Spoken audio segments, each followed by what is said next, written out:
Del gobierno de la presidenta Dina Boluarte y la respuesta que le ha dado a la Corte Interamericana de Derechos Humanos. Corte que ayer, Paola, como recordamos también, se pronunció a través de una resolución respecto a esta decisión del gobierno de ejecutar la sentencia del Tribunal Constitucional y finalmente liberar al expresidente Alberto Fujimori. Lo que dijo la Corte fue que el Estado peruano había hecho desacato a una decisión puntual que había dado la Corte Interamericana de Derechos Humanos y hoy muy temprano a través de Cancillería, mediante un documento que vamos a mostrar en pantalla a continuación, se ha respondido a este pronunciamiento de la Corte. ¿Qué es lo que se ha dicho? Tenemos ahí este comunicado de prensa en pantalla. Nos dice, no ha existido desacato alguno por parte del Estado peruano, puesto que las sentencias recaídas en los casos aludidos, hablamos de los casos de La Cantuta y Barrios Altos, por la Corte,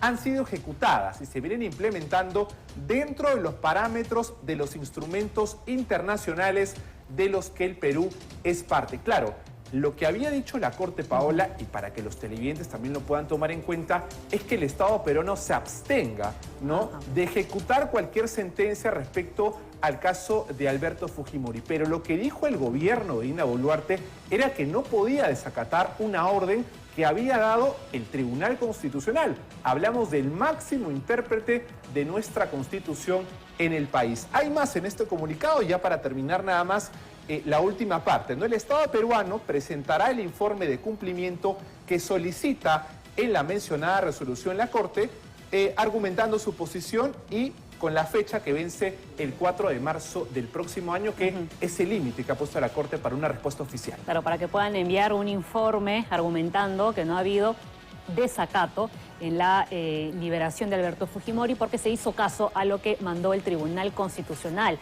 Pero lo cierto, Fernando, es que el Ejecutivo dice que no ha habido desacato. Entonces, ¿en qué quedamos? Si le haces caso al Tribunal Constitucional, quiere decir que no estás obedeciendo lo que dice la Corte Interamericana de Derechos Humanos. Y justamente hay algunos sectores que están diciendo que podrían haber consecuencias, no solamente en el tema político, sino que incluso hablan de consecuencias económicas. Pero ¿esto es así realmente? ¿Cuál es la opinión de los expertos? Consultamos, por ejemplo, con el expresidente del Tribunal Constitucional, Ernesto Álvarez, y esta fue la postura que él tiene sobre este conflicto entre el Estado peruano y la Corte Interamericana por el caso Alberto Fujimori. La Corte está explorando los límites de su mandato.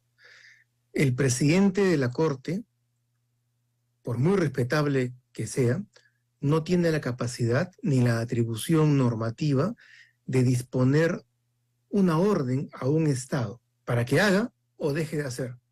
Allí se equivoca de plano.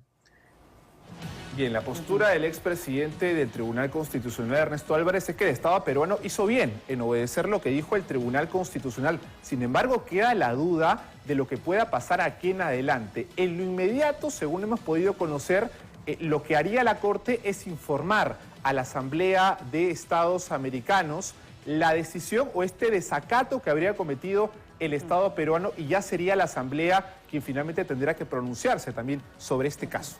El Ejecutivo se ha apresurado en decir que no hay ninguna intención en retirarse del Pacto de San José. Así es.